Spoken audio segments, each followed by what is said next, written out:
and I had too much inside of me, like so many tools that were naturally passed down to me that I could not afford to just do nothing. So what I started to do was just journal the vision of what my best life looked like. Welcome to the Networking with Michelle podcast, the show dedicated on providing you the how-tos of marketing and networking strategies.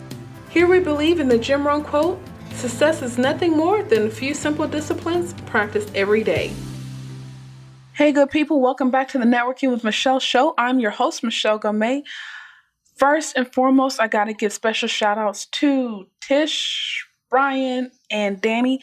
Thank you for leaving reviews on iTunes. You're appreciated. Those reviews made me laugh. I'm glad I had enough influence to make you leave an iTunes review. That person knows who I'm talking about. And I also really appreciate the kind email that was sent to me.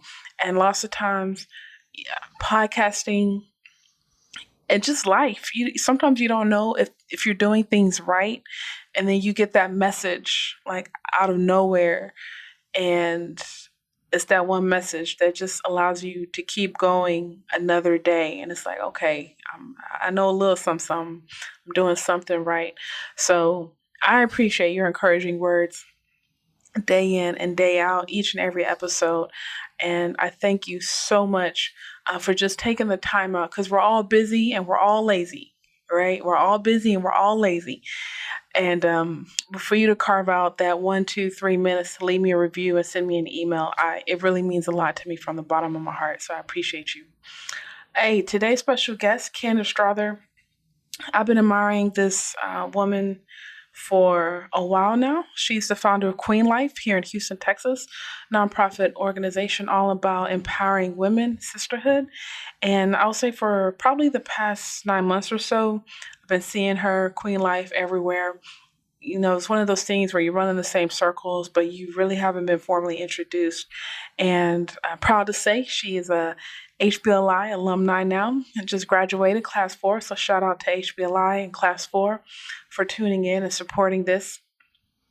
But more importantly, we've only had 2 conversations, right? We had the conversation about scheduling, about doing the interview, and then we had the interview. And I really appreciate her being truly candid about everything that we talked, everything we discussed in this interview. And I want to say I've been doing some great interviews lately, right? Especially centered around women. However, with this interview, if you have a family member or a friend, if you know someone that can benefit from this interview, I need you to share it with them. So if you're listening and you are listening in the middle of this interview, I want you, if you're not driving, I want you to text someone and be like, hey, you need to listen to this episode of Networking with Michelle. Or the next time you see this person that may be, dealing with something, I want you to say, hey, you need to listen to this episode of Networking with Michelle. I need you to go follow QueenLyfe on Instagram, on Facebook. And I think this is an episode that can be the beginning steps on how to change your life. Okay. Usually I go into, we discussed this and this. I'm not going to do that today. It's a great interview. It's another intimate interview, and it's a blessing. And without further ado, Candace Strother. Hey, good people. Today's special guest is Candace Strother. You got it. All right, Candace, welcome to the show. How are you? I'm awesome, Michelle. How you doing? Good. I feel like this is HBLI week. It really is, right? I've done like 3 because we the best. 3 HBLI interviews within the past few days. So I'm not even going to apologize. It is what it is, and you'll hear it when you hear it. I love it. Sorry, but not sorry, right? But Candace, go ahead and tell us about yourself. All right. Well, peace and love, everybody. My name is Candace Strother, CEO of QueenLyfe, Inc. And that life is LYFE, stands for love yourself first every day. So really what QueenLyfe is a movement that reconnects women to the fact that we are royal, we are queens, and it starts with the power of self-love. So that is it in a nutshell. We do have 5 components, which are financial literacy, healthy relationships, creative expression, mentorship, and civic engagement. And I believe those 5 things really encompass you living your full queen life. All right, so we're going to break down each of those components throughout this episode. But I see you're from Nevada.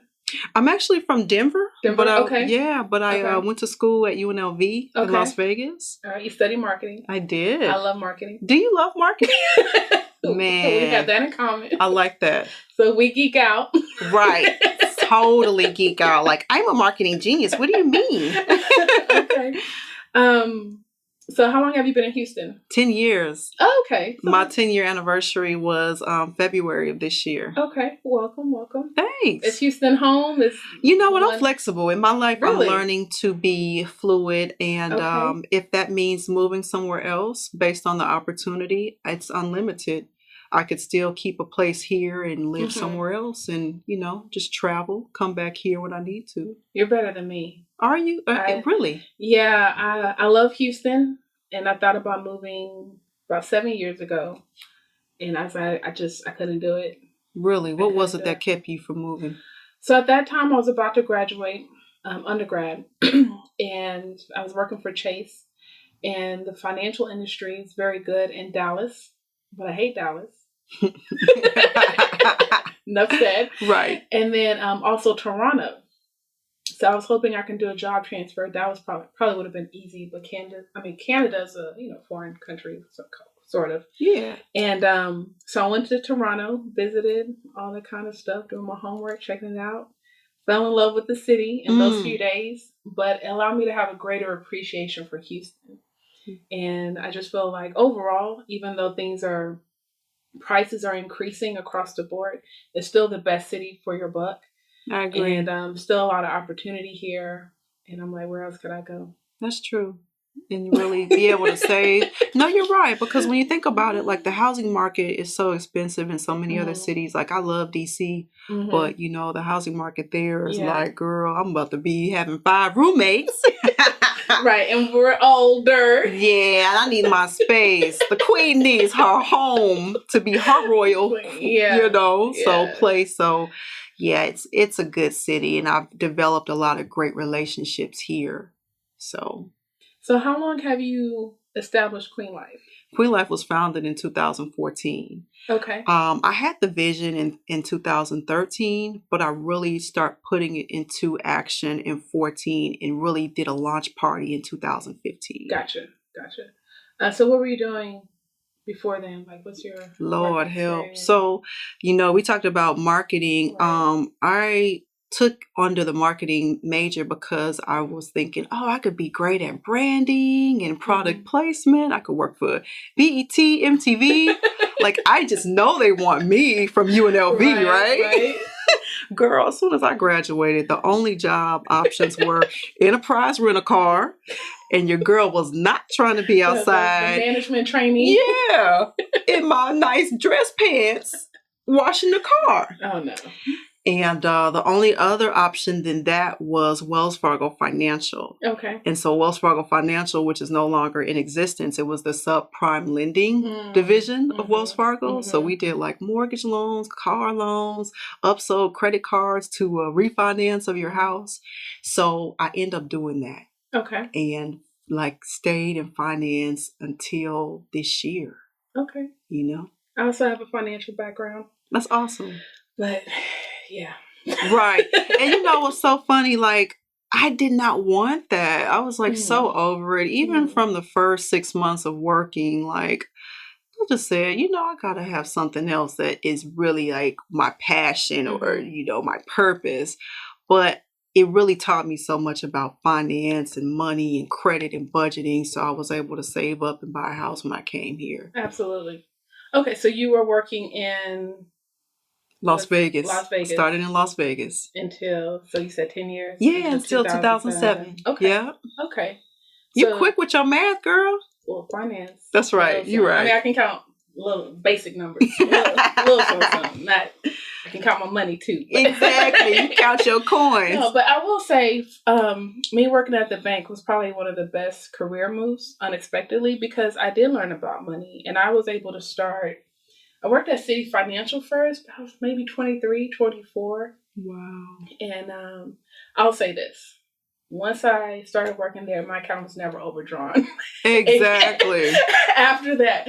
And I was like, thank God, I had that experience at such a young age, because I'm like, this is really economics, finance, however you want to call it, is the foundation for anything. Personal life, business life, community life. I agree. And I definitely think that's why in developing QueenLyfe, financial literacy had to be one of the components because of my background and just the people I was able to help, the situations I've seen, and just people I wanted to help but wasn't able to help, So the community really needs this access. Absolutely. Literacy. Okay, so 2013, you had the idea. So how did it come about and what took so long? Girl, so listen, when I tell you I did not want to be in finance and I applied to millions of jobs to only get rejection letters, even like companies I forgot that I applied to sent me a rejection letter. Right. I just was so discouraged, you know what I'm saying? And I really let that rejection kind of put me into a depression. I wasn't happy. I wasn't fulfilled. And I just knew it was a higher calling for me. But I just did not know what that looked like. So fast forward, 2009, 4th of July weekend, I'm in New Orleans, Essence Festival. Okay. I get a call that my father has passed away, And one thing that my dad taught me is that we're brilliant people. Like we can engage with people easily. Like we have a great business mind. But the thing about him is that he never really tapped into his purpose. He never knew how to find that, right? So he passed away, unfortunate circumstances. And in his garage, it was so many tools, like 5 different sets of tools, 20 toolboxes, and just a lot of the same tools, right? So I did not know what it meant at that moment, but when I really thought about it and, was pulling myself out of depression, digging deeper, those tools represented his want to fix things. That was what those tools represented to, for him to fix things around the house or at his job. But he really wanted to pull things from the inside, but did not know how, to really tap into his purpose. So, fast forward 2013, I'm really depressed, still getting rejection letters. And I knew I had to do something because it would be life or death. If I just kind of stayed in that stagnant position, didn't really pursue my best life, I would literally die. And I had too much inside of me, like so many tools that were naturally passed down to me that I could not afford to just do nothing. So what I started to do was just journal the vision of what my best life looked like. And my name means queen. So when I, did a lot of self-reflection, really found out that it was a lack of self-love that I was experiencing personally.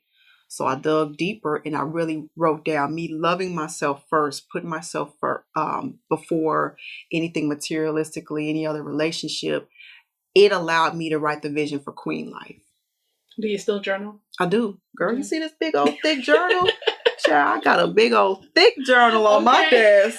Okay. This is my therapy. How has that transformed you over the years? Oh my gosh. Because lots of times what happens, people start that. When they're in a down place, they'll start something and they'll feel better and then they'll stop. And it's like, I don't need that anymore, right? Right. Whether it's journaling, that person, friendship, relationship, it's like, oh, I feel good about myself. I don't need you anymore. And they pick up and move on. Yeah. So how has journaling sustained you throughout the years now that you're in a better place?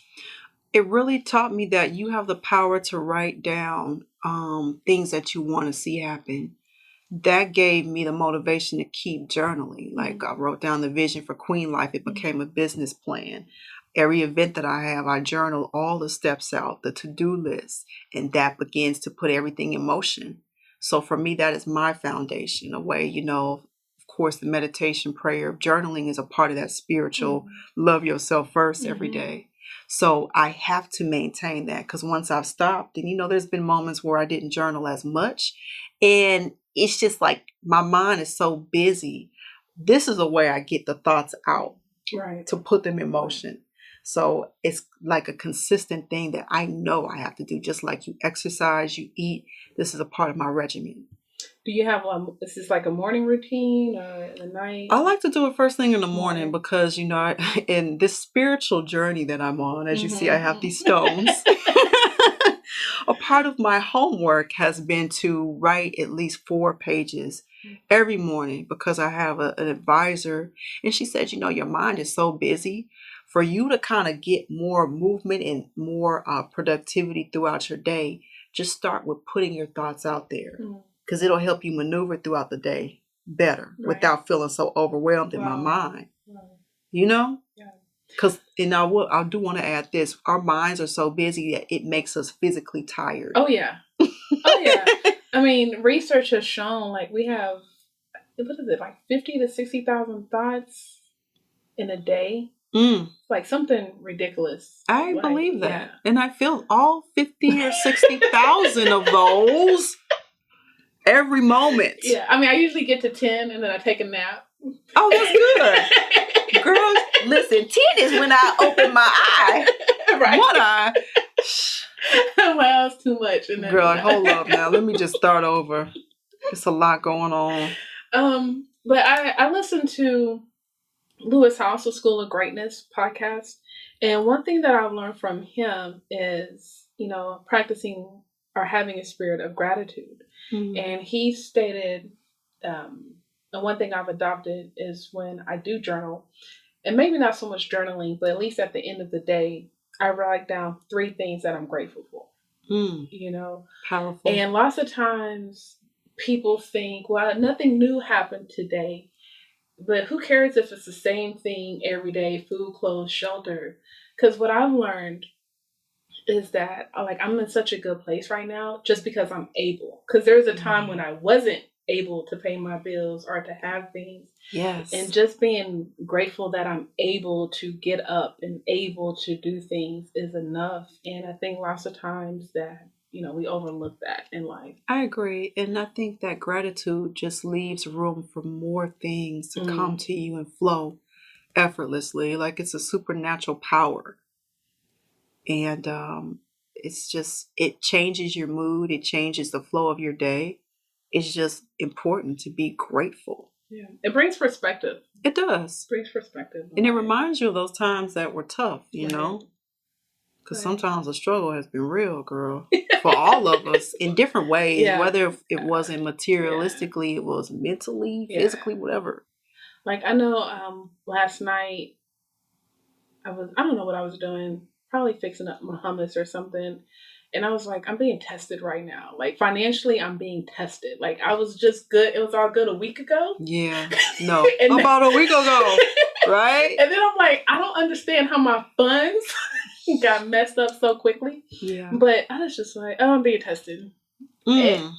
But before, yeah, it would have been chaos. Right. You would have been like, it's a test, crying in the corner. Girl, I know. I was at the teller line when I, in my deep depression and working in finance, I'm like, I have a marketing degree. I have all these ideas. Yeah. And I'm at the teller line. People talk about, I did not want 5 ones. I wanted a 5. And I'm like, you know what? I'm about 2 seconds away from throwing all this money at you. Yeah, it's hard. Yeah, it is. It is. Hard. So, unfortunately, your father passed away. Came across the tools of life. Yes. And you were like, let's go. QueenLyfe. This is that symbolized a new life for me. That's a hard thing to do, is to lose your parent or to go through, especially when you guys are rebuilding a relationship and getting closer. As I'm an adult, I was able to understand him more in his depression. And, it was tough, but he put so many gifts inside of me that I would not be doing him justice and carrying forth his legacy had I done nothing. Okay. So we kind of talked about the first of the 5 components, financial, right? Financial literacy. Yeah. Okay. Um, you go to Wells. You worked at Wells Fargo. Okay. I'm sure you've seen whether it's the teller line or lending. A lot of our white counterparts, um, they have the income, right? They have the knowledge. What is missing within the African American community? I think what is missing is applying the tools that we have access to. Mhm. We have access on how to increase your credit score. We have accounts that can help grow our money. We have access to sit down with a financial advisor, whether it's through the company you work for or your credit union or a bank. These services are free, but we're not, maybe because it's a lack of trust that we have within people in the financial industry, but we're not taking advantage of it. You know what I'm saying? We're not sitting down and getting the investment tools that we need, or a lot of times we think that we don't have enough money to invest. You know what I'm saying? So it's a disconnect because we're buying a lot of material things, which if that's what you want to do, that's fine, but do it in moderation. Right. Are you investing? Are you saving a percentage, at least 10 to 15% of your paycheck? Are you looking at your mortgage payment in comparison to what you earn on a monthly basis, So if we start applying the information that is accessible, or even seeking it if we don't know where to start, like go online, like talk to people, like just really seek that information and start using it. Yeah, I think a lot of us suffer from embarrassment, though. I agree. I agree. But I think because, the wealth gap it's not fair. That should be an awareness for us to get out of, I'm embarrassed about my credit, because what's happening is everybody is starting from scratch, including myself. Like you know, I, I've been, I haven't really received help in anything to get my home, or I've had to really kind of build and recreate myself from nothing. And, versus having some resources or leverage to start a business or even a down payment on a house, like we are not allowing the next generation to have something to build from. And it's important that we start leaving legacies. Absolutely. Absolutely. So we have tenant number 2, Healthy relationships. Healthy relationships. Thank you. Yeah. Lord. Healthy relationships. So much we can discuss. What? Girl, that's a whole nother podcast. Help today. Why that? But why healthy relationships? Healthy relationships cover so much, even the relationship with yourself, that self-talk. Like, if you wake up like, oh my God, I got acne everywhere, I'm this and that. Like, how do you think that affects your productivity or just, how people view you? So that's what it starts with. Just really loving, embracing who you are, no matter what that looks like. And if you feel like you could do better, then do those things. Some things like that we focus on, nobody else is paying attention to that. That's true. That is true. Don't nobody care about this little pimple I got on my forehead. But things like that, really, that self-talk is so important, because the way you love yourself is the way other people treat you, period. And working in finance, we deal with a lot of different people. And when you have a lack of confidence, or you speaking like you don't know what you're talking about, you're dealing with people's money. Yeah. So they're not going to trust you. And that translates into anything, your career, your personal life, friendships, whatever. So I think that healthy relationships is just so important, and for you to cultivate healthy relationships with other people and positive, because that allows you to tap into your best self, especially when people can pull and see great things that you have, your potential. That just helps you with your career, with anything that you want to pursue, business wise or personal. It's really important to build healthy relationships, positive relationships that make you feel good about yourself and make you feel like you are tapping into who you're really supposed to be. Now, there's a lot of ratchet TV out there. Oh, girl, what? I don't watch it, but you watch some. I don't watch none of it. Okay. But I mean, I know growing up, not so much now, but growing up, more so in college, there was always that thing like I don't have any girlfriends. Most of my friends are men. I don't get along with women. Obviously, QueenLyfe is dispelling that myth of women not being able to work together. Absolutely. But I'm sure there's a woman out there that may be struggling with that or in the workplace and not forcing bonds with other women. What advice do you have for that young lady listening? I would say, we can't take things personal Mm. because in life, especially if we say, I don't get along with other women, well, we don't know what that woman has been through and how it's affecting the way she feels about herself, alone, other people, right? And when you truly love who you are, you gonna treat other people like you love them or like you at least can talk to them or relate to them. So I really think it's a lack of self-love when people treat others with, hate or judgment or talk crazy. It's really not about us. So don't take it personal. All right, let's extend it from the self love to um, women being friends with each other and collaborating to what about the more personal, intimate relationships? Mhm. Um, like, I guess just what's needed to sustain a healthy relationship? I think we have to be mindful and sensitive sometimes. Like, I think, it's a difference between I'm going to keep it real with my friends. I'm going to tell her, things that maybe other people don't tell her. But keep in mind, have a little tact sometimes. You know what I'm saying? You just got, girl, you look pitiful. Okay. Like just be careful and mindful. Like, man, we're human beings. We're sensitive. Like, I know a lot of times, a lot of women, we have this hard exterior. And it's really because a lot of us have been disappointed and hurt. Mm-hmm. Right. But once you kind of crack that shell, we're very sensitive. Like, I could be at home crying in the corner thinking about something that happened 20 years ago. You never know what people are going through. So be sensitive, be mindful of how you want to be talked to, and don't judge people because nobody's judging you. None of us are perfect either.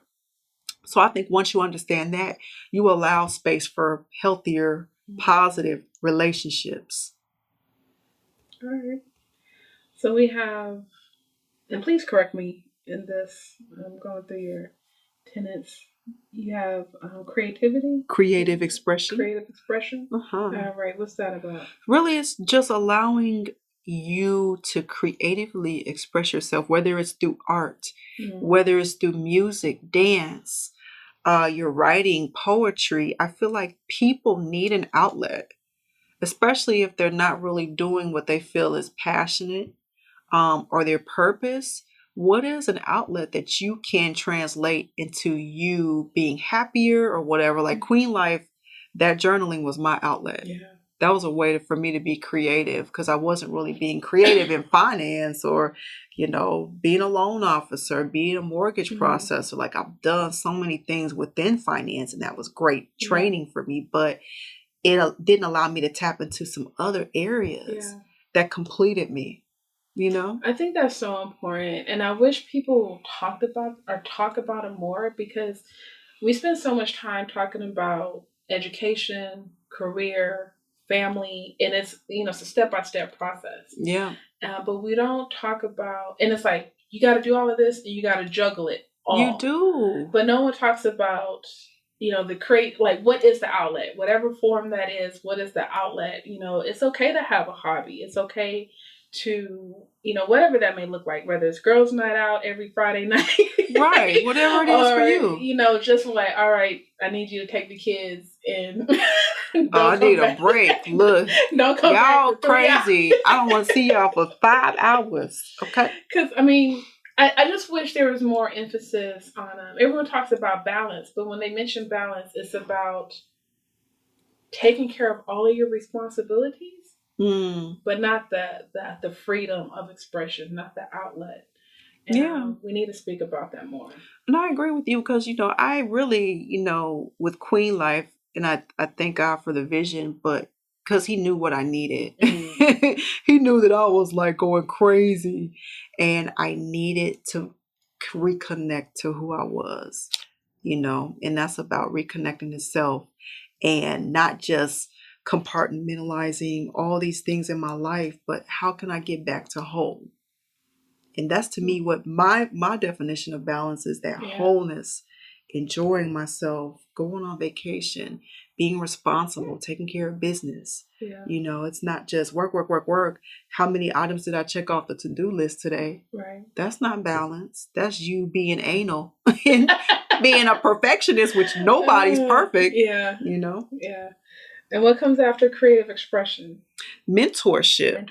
Very important. Yeah, so mentorship is very important to me because, girl, for the longest, I was searching for a mentor. Like, gosh, I could use some grooming. I could use someone to just kind of share some professionalism tools with me, or just some resources. Maybe that's why I'm applying to all these jobs and I'm getting rejected. Maybe I need some help. A mentor will help me out. But for whatever reason, no mentor was consistent for me. And I just really had to figure out a lot of things on my own, So I became my own mentor. Sometimes you're the mentor that you're looking for, right? Okay. I had to. Yeah. You know what I'm saying? One agreed and she just fell off the face of the earth probably like 3 months later. And then I run into her. She's like, I'm so sorry. It's kind of like, you got to sew back to people that are going to be in your position, or that have gone through the same stress. So they don't want to work at the bank. They hate everything about getting up in the morning. You went through that so you can help somebody else out. So mentorship is completely, I'm dropping my crystals. So important to me, And just that one-on-one, like I have a few mentees, and that one-on-one engagement, it's everything. It helps me because I'm working on my little inner child that, there were some areas where I felt like didn't get developed, so it's allowed me to reconnect to me in that sense. Why was it important for you to become a mentor to your mentees? Because I knew how I searched for people to be a mentor for me. And it was just like, this can't be that hard, So just the challenges in wanting someone that was not my mom or my aunts or whoever that I could talk to. Because I didn't feel like I really had that person. When you decided, I don't know if I'm going to ask this right, but when you decided to become a mentor, did you feel ready? Or you just knew there was a void? I mean, you're just never ready. We all like, oh, girl, I'm still learning so much. Like, even right now, girl, even right now, it's like, man, I'm somebody's mentor. I'm crazy. But that's the beauty of it. Like, we're always growing and evolving. And like, my mentee could be like, man, I remember when, Now she's a global leader, So I think it's important to start where you are. We always try to wait for the perfect moment. Life is not designed for things to just always be perfect. And this is the moment to do it. Just do it. Put yourself out there. So we have civic engagement, rounding it up. Yep. Volunteerism. That's important. Okay. So like, how are we sewing back into the community? Are we feeding the homeless? Are we beautifying one of the areas of the city that's not as desirable? Like, for instance, we have a mural project coming up in 5th Ward where we'll be reaching out to some of our members in the community to help paint a mural. It's just like, how can we make our environment better? Right. How can we give people that live there something to look at and feel inspired by? I can dig it. Yeah. I can dig it. That's life, just pouring into others while you're getting poured into. We're building culture. We're building community. So women right now, Black women, we're definitely running things when it comes to education, higher education, small business. For you, how does it feel to be an African American woman in 2017? That's a great question. Whoa. Like Oprah on 10. So, oh gosh, so many thoughts come to my mind. Like, I I think this movement of women rising to the top is phenomenal. I feel empowered when I look at my sister, like, girl, she even got a CEO position in XYZ, or she owner of these buildings, commercial real estate, da, da, da, da. Like, I'm inspired because, for the longest growing up, we did not have those examples. Right. So when you can see it now, and I'm just happy for our younger generation to be able to say, oh, she was in Black Enterprise magazine, or Jet, like the focus of, this month or whatever. It's inspiring. But I also feel like it adds a little bit of pressure to us to take on more. You know what I'm saying? That's real. Because we're comparing our lives, whether it be on social media, whether it be your mama saying, guess what, such and such is doing. Yeah. We compare ourselves and we try to achieve higher heights based on, oh my God, this person has this, so I got it. What am I doing with my life? So I think it's more pressure, but we have to really be true to who we are, and everybody has their time, and not be caught up in, she's doing this, so I got to do that, and I need another degree to make me feel better about myself. No, it's not about that. It's really about tapping into who you are and allowing time to present your purpose to you, and allowing your experiences to cultivate what you need to be doing in your life. The things I went through in my life have really helped mold QueenLyfe. The bad things, the good, all of that, the depression, the low self-esteem, me not feeling worthy in some spaces and around some people, the rejection, that's QueenLyfe. If without that, it wouldn't be anything. So let's talk about the depression, the aspects of depression. Yeah. We don't talk about that. We sure don't. And why? Because you go to church? I am the church. Okay, I rock with that. But I'll say this: I love the concept of church. I love church. I just am in a space where it was time for me to reconnect on a spiritual level with God intimately. Right. But I don't see anything wrong. Now, I do not like some of the judgment that church, I don't want to say cast on people, but that's right.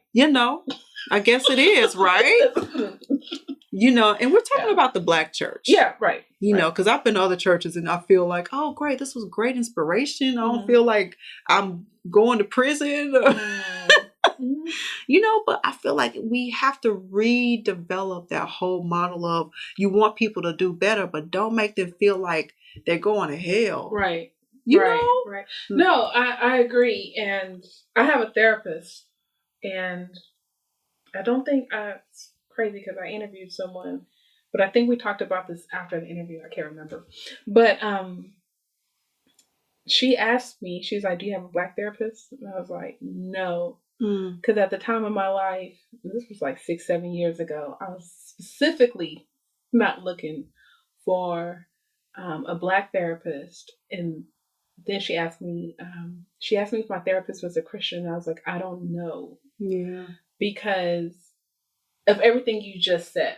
Like, I know what I'm struggling with. Right. And I don't want that judgment, whether it's personal or biblical, I guess, to come across, as I'm trying to work through this thing that I'm struggling with. Absolutely. I agree with you. And, I feel like so many people feel like that, especially our generation. It's just shifted so much. Right. But I think it's sad because the church used to be a mecca for our community, and it used to really bring people together. Like my church home in Denver, it was a place where I felt loved. I felt like I was embraced. I grew up with the people that like I went to school with, and their kids went to the same church. Like those were my friends. But now I just don't feel that connection for whatever reason. Whether it's turned more into a business, and that's been more evident as I think it has. I'm in a different space, and I'm doing other things to tap into my spirituality. You know what I mean? I'm doing retreats. I'm doing yoga. Okay. I am doing meditation. And those are the things that I feel are allowing me to grow and elevate. Because it's all about feeling better. Right.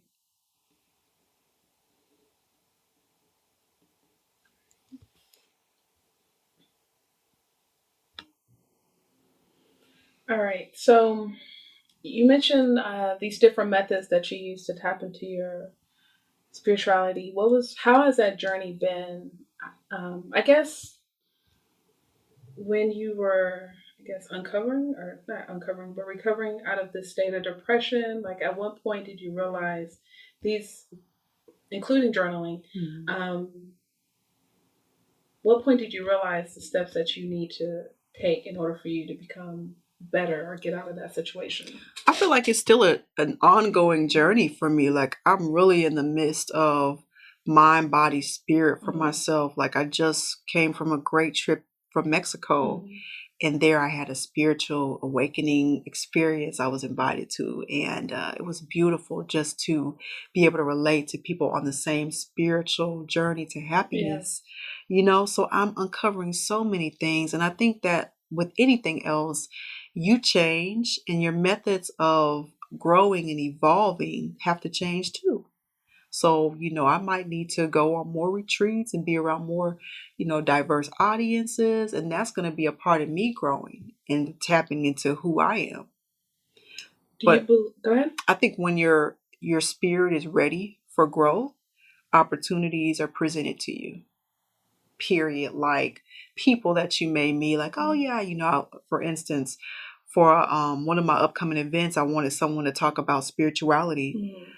Out of the blue, but not out of the blue, I start connecting with people that are on that wavelength that do crystal and balancing of chakras. And I think that's really cool. Yeah, I mean, and we talked about that earlier before we started recording, just how we speak things into existence. Totally. Yeah. Totally. You speak it. First, it starts with your mind. Then, if you write it down, that gives you kind of a visualization of it. From there, you have a process to plan those things that you write down. So you really create the life that you want. So, do you believe in? I mean, there's so many things. Is it a coincidence? Karma? Like, what do you? Or it's everything's God's intervention, like God's divine way of working everything out? I think the last part of what you said is God's way of aligning things that we need, because he already knows our path. He knows the end of our story. So it's just like we may not take the easy route to get there. I know it. But we eventually get there. Like that's the beauty of it. Like I'll eventually get there. Like I can get to the Galleria of about 5 different ways, right? But which way am I going to go to get there quickest? That's just like life. It's like a GPS. Yeah. Rerouting. Oh. That's real. No, for real. It's like, man, you just know that it's gonna work out. And whatever lesson you learn along the way, once you learn the lesson, you elevate to the next level. Why are you so comfortable talking about your depression? Because it's so many people that suffer from it. Like, and it's a little deep. I don't know if we're ready to tap into this, but I'll say it. We were our ancestors were enslaved, right? So with that, it's still a lot of trauma that we're experiencing from that enslavement, whether it be physical, mental, financial, that we have not dealt with. So when you don't deal with things, just like, with my dad, he didn't really know how to deal with his depression. So he didn't have a chance to like physically live his best life. So for me, what that represented is, girl, you better get out of this little rut you in and, do something to change it, because if you don't, you're literally going to die, whether it not be physically, spiritually, mentally, whatever. So we have to have a desire to want to break chains and cycles that can come from a generational level. Like, and I look at my family, I look at my grandmother, her depression, and just so much confusion within my family. Like it's unreal. And it's like, dang, I got a lot of things to undo because I got to be the one to break these chains. Yeah. So that's why, you talk about it because it's real. And there's so many people that never talk about it and they die. And that's what's killing our culture. Right. I know a lot of people are working, have a good job, we've been groomed to get a good education, good job, have a career. And there's something that they're highly skilled in that doesn't complement their career.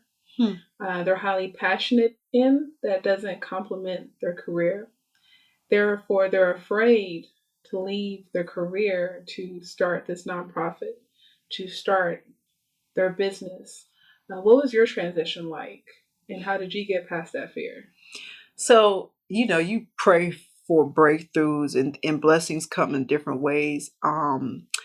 It wasn't until I actually, mind you, I was depressed. I started putting pen to pad and writing out QueenLyfe. I actually presented what I was doing to one of the executives at my company. At this time, I was working for a credit union.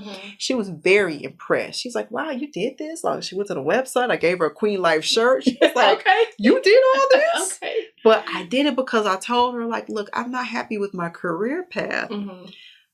I need your help.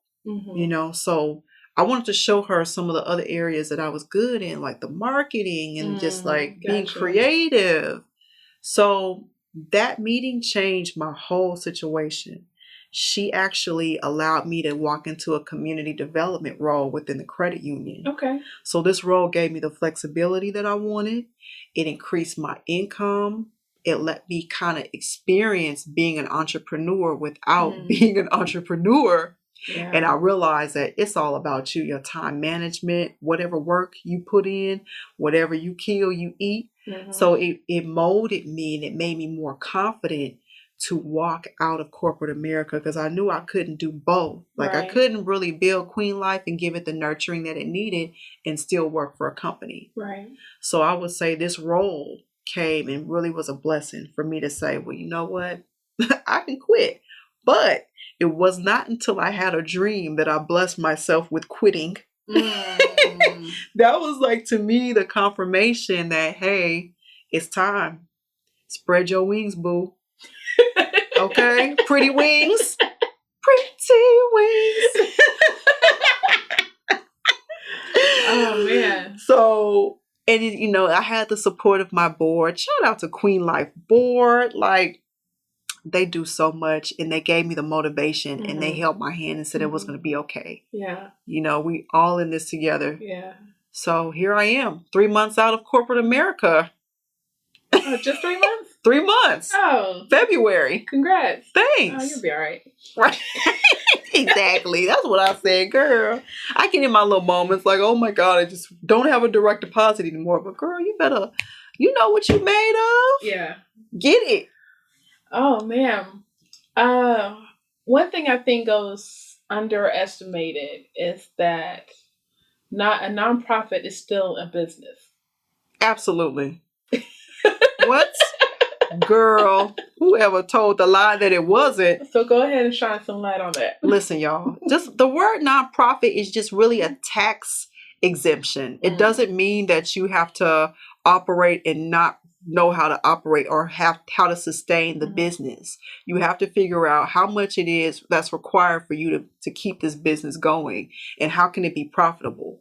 So I had to learn that because I was just doing an event and like, I want to do this here. I want to do that there. But it wasn't anything that was like generating any sustainability, any income. So I had to take away the nonprofit mindset and just know that this business has to grow.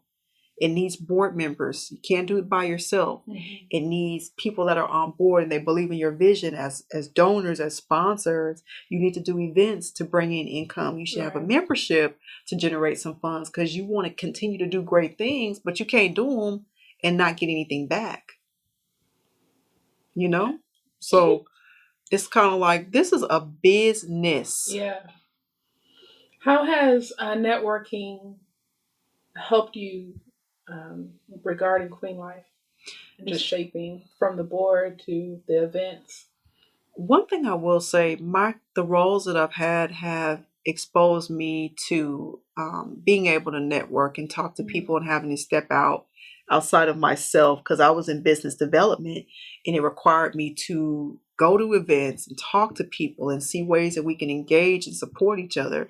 So I took that into QueenLyfe because As a CEO, your whole thing is about building relationships. I'm the visionary and I have to maintain relationships because this is not a one woman act or show, you know? So I need these people to help create the movement and, increase its territory. So we can have a QueenLyfe, Houston, Denver, Atlanta, XYZ, Paris. Oh. Yeah. Traveling like that? Listen, it's so much in the world to see. Yeah. Power of exposure. Yeah. So how many countries, or what countries have you been to, I should say? You know what? Not as many as I would like to, but I've been to, of course, Mexico. I've been to the Bahamas. I've been to Europe. I was in Greece. Santorini, Greece is the most beautiful place I've ever been to in my life. I'll be going to Paris next year. Different countries in like Europe, like I said, London. I was able to go to Spain. So it's just so many places. I want to go to Africa. Like South Africa is on my list. How has traveling shaped you as a person? Girl, that exposure. It makes you appreciate things about where you live, but it also shows you how small-minded people can be where you live. Like for instance, I'm in Europe, and this was the time of course, police brutality, the shootings of black men, and everybody's like, what's going on in the States? Like, why are they killing these black men? And I'm like, look, y'all, I don't know. Yeah. But I hate it. Yeah. So if they're like, their perspective on what we're doing here is like, y'all are tripping. So it's definitely more united. But then, there's certain conveniences that we have access to that we take for granted. Yeah. Definitely. So it's just made me see things from a whole nother perspective and appreciate, but still like just see that we have some work to do for sure. The way we don't value education, the way we judge or have a method of control by separation. We use religion to control people. Like it's things like that going on in other countries, but there's places where they're like, what is all of that about? We are all different. Like I was in Greece and met people from Turkey, from Egypt. And I'm like, dang, I need to step my geography up because these places are very close to each other. Yeah, because I haven't been to Europe, but I've heard like if you go to Europe, you can just take the train and pretty much hit up any other country possible. Totally, like in Greece, Athens, there was like $100 ticket to go to Madrid. For $100. Yeah, so you could tour Europe. Yeah. So I just think it's a blessing to be able to have some exposure, and it's necessary. Because my mom was from Port Arthur, Texas. One life to Port Arthur. I love y'all, but no, I love my mom. She wanted something different, so she moved to Denver after she met my dad, and I was born and raised there, and I was able to be around a lot of diversity. Gotcha. So I feel like that kind of has given me a different experience. I've had a Black experience in some senses. I've had a mixed experience. I've had a white experience. I went to private school for the first 5 grades. So, I've definitely been grateful of different levels of exposure. So you have QueenLyfe. I got QueenLyfe. What's your message to our brothers? Oh, QueenLyfe. Listen, brothers. We queens support you because we understand that it's not easy. And I think it's important to us to reconnect to ourselves because we want to be able to really give you love and support that you need, because it's no secret that it's not easy. It's not easy for y'all. And it's not that QueenLyfe is saying, oh, this is all about the queens. No, this is all about changing the nation, because I feel like when you empower women, we carry babies. We have wombs. So we like birth life, breathe life, right? So we kind of have to have our mental stability in order to have our family secure, our marriages, and just, any other relationship. So we support you, kings. Like, this is us building community. Yeah. I love asking this question. You're a woman. Mm-hmm. You're a Black woman. Yeah. If we take it back a couple of years, which movement do you support first? The women's rights or civil rights? Oh, that's a good question. Wow. I would honestly have to say civil rights because when you look at me, I'm first a Black person, Mm-hmm. not like, oh, she's a woman. Mm. You know what I mean? Yeah. Like if I was a white Yeah. woman, I'd be a woman, Yeah. Yeah. not a white woman. Tell it. Yeah. You Yeah. feel me? Yeah. Like you see me as color, Black, Africa, whatever it is. Yeah. So civil rights completely, Yeah. you know? And I mean, I look at it like this. The Women's Rights Act, feminist movement on a global level, I don't feel like they really are inclusive of everybody and they really support everybody when it comes down to it. When it comes down to the Black men who were shot by the police, where was that movement? You know what I mean? Where were the supporters that said, oh my God, you know, we're all minorities. We have to rally together and support each other. That's just my thoughts. If you disagree, I don't disagree. I'm going to vent. I don't think this is so much of a question, but I want you to contribute. When I see white people, I see multiple organizations that are unified. Mm-hmm. I feel that even though they have their communities and nonprofits and whatever this organization consists of, all 100 of those organizations know this is our number one priority, and they have progress. When I look at the GLBT, focusing on white people, I see the same thing. All these thousands of organizations, but we know that marriage equality is number one. Mm-hmm. And when I see us, I don't know if we have that one tenet, that one thing that we're fighting for. And we have so many issues within our community, all of them equally important. Right.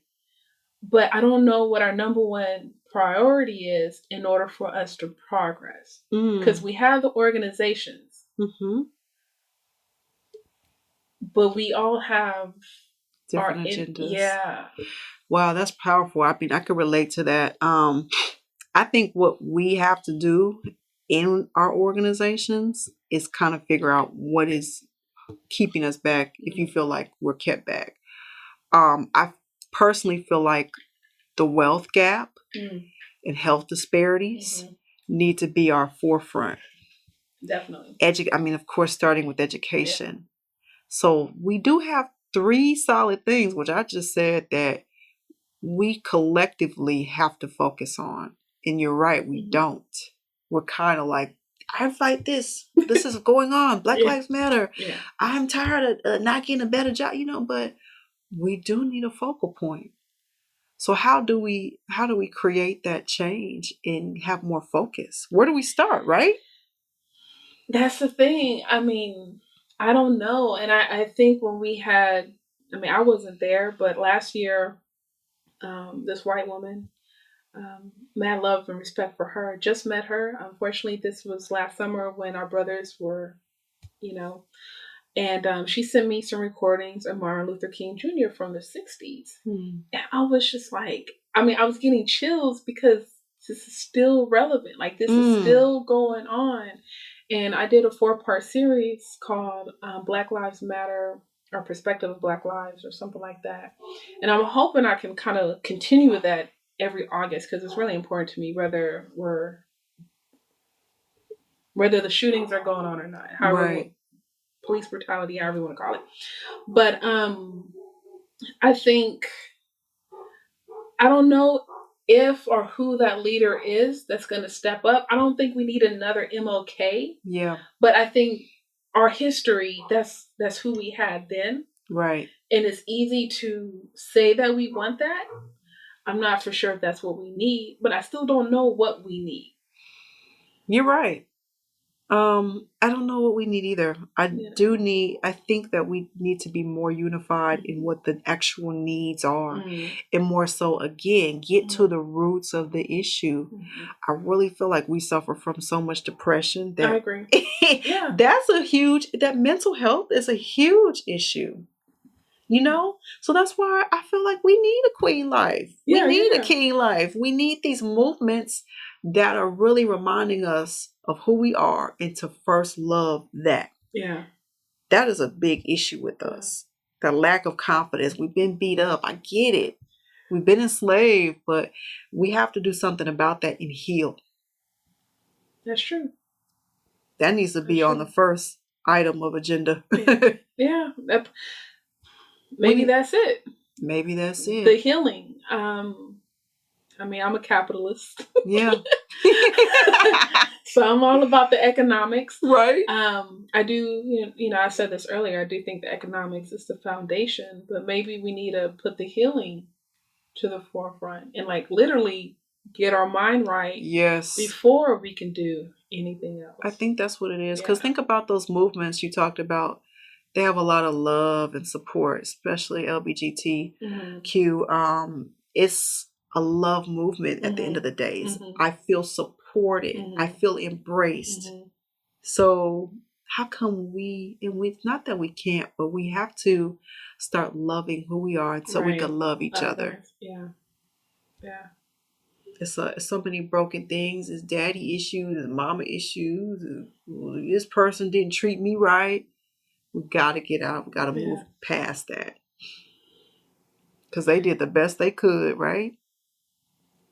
Some of them. No, they did. But, Holly Charles, her episode is going to come out on the 7th, June 7th, probably a week before this. And we talked about that. And, I mean, you even mentioned it earlier. I think, once you became an adult, now you can understand your father. I can't, if I'm 12 years old and I've been a victim of something and you're an adult, I don't care what you tell me. The thing is, you haven't been the father or the mother that you should have been based on what I see on TV. Yeah, that's true. Or what I see from others. What I saw, Huxtable. Right. Put together. Right. And how they overcome their challenges in 22 minutes. 22 minutes. Everybody was like, every week. Smile, family, come sit on the couch. But, so the things, I mean, it's biblical.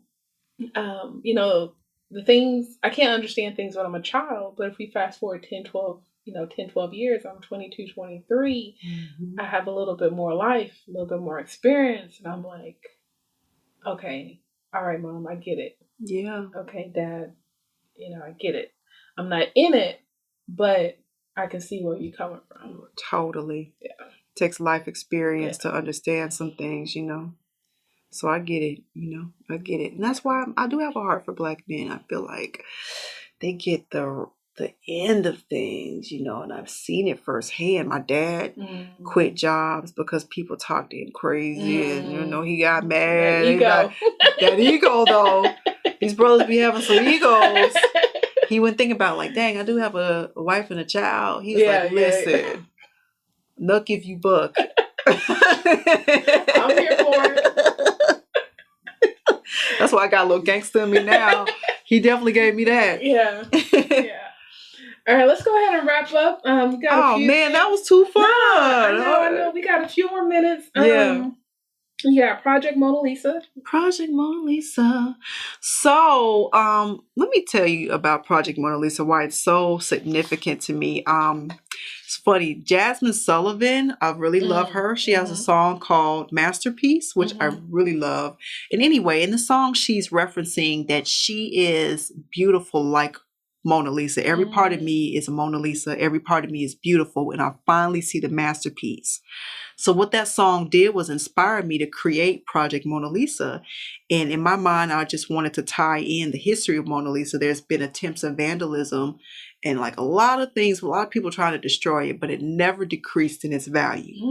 Ever. It actually increased it. Yeah. So how that ties into your self-esteem and your worth is no matter what you've been through, those things that were designed to destroy you made you even better because you can help other people. You can talk to them about what you went through and how you overcame. So we are all Project Mona Lisas. So we're taking that to a next level and traveling to Paris, France in March of 2018 to paint our own Mona Lisas. Oh, wow. This is an all-inclusive trip. It really is like a series of tours. We're going to do the Black Paris tour as well, along with all the popular Paris tours. 5-star hotel. Like, this is really an experience for women. And we're only taking 24 women. That's a lot. It's a lot. It's a lot. But it's going to be an amazing time to connect, to build, and to get exposure to Paris. Yeah. We're going to paint Paris chocolate. All right. And you have an upcoming event, I believe, on June 24th. Lord, right around the corner. Sip and Share, Wine, Conversations, and Connections. So Sip and Share is a part of the healthy relationships component. And what I originally wanted to do is have a space for women to tell their stories and how they overcame adversities. But it's evolved into an event where we now have panelists, we have breakout sessions, and the panelists are going to curate their own sessions based on their expertise. Like for this episode, it's going to be a mind, body, and spirit experience, the summer soul session. So we have spiritual healers, we have an artist, we have an organic chef, we have somebody who's a fitness and nutrition specialist, and they're going to really dig deeper and tell their stories, but at the same time incorporate their lifestyles in presentations for our guests. So we're going to rotate. All right, I'm going to be there. Yes, you got to be there, girl. And you do that quarterly? Yes, it's going to be quarterly. Last year we did 2 of them, but now we're scheduled for 3. So this will be like, 3 times a year versus quarterly. It's a lot of work that goes into it. If anybody is interested in being a vendor, sponsor, please contact me. info@QueenLyfe.org. We'd love to have you a part of this vision. It's incredible. And you don't want to miss out. June 24th at the Health Museum. 7 to 10 p.m. All right. Thanks for giving us that information. But since you provided the email address, go ahead and where can they follow you? What platforms are you on? Listen, follow, stop what you're doing. Get on IG, follow QueenLyfe, LYFE1. That's the number 1. I'm also on Facebook, QueenLyfe. If you want to have more intimate conversation, we can use email address, contact me directly at Candace, CANDACE, at QueenLyfe.org. I'd be happy. I'd love to connect with you. Love to see how we can collaborate and build together. This is a movement, and it's about reconnecting to who we really are. One love, one life, QueenLyfe. We have shirts. Love yourself first every day. We, have a membership. Actually, duh. I didn't know that. Go ahead. So the QueenLyfe membership is really an awesome way to connect with women and just do activities that are only for the members. Gotcha. So we do an activity every other month. So with the membership, you also have priority access to the Paris experience, Project Mona Lisa. You get 20% off of the ticketed events like the Sip and Share. And you get to rock your QueenLyfe shirt because you get a free shirt. But it's just really, again, about building a pattern of lifestyle.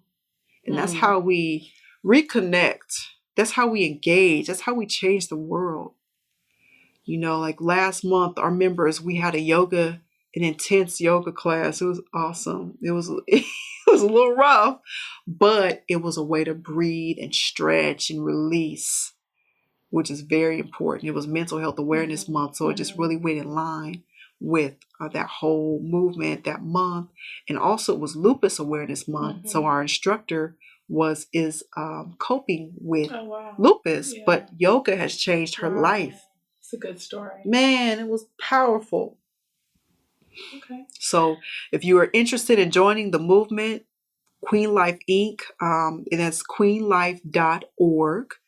Go to join the movement and you'll be directed to the quick membership application. Candace, I just want to acknowledge you because I've been following you for a while. And then I was like, oh, HBLI alum, I got to play. Right. Love it. Love. No, but serious. I love what you're doing. I appreciate your candor and transparency for this to be like, I guess, second conversation. Yeah. First conversation was to get her here. Right. Exactly. But I really appreciate it and just allowing, you to share your message on this platform and addressing things that are not talked about enough within our community. Thank you for your honesty and your transparency. You are appreciated. Thank you so much, Queen. It's been a pleasure and an honor, and I just love your movement. We have both admired each other from a distance, so it's great to finally connect and build. Absolutely. Look, everyone, I appreciate you for listening. Remember, I believe in you, and a personal connection leads to an influential network. Thanks for networking with Michelle.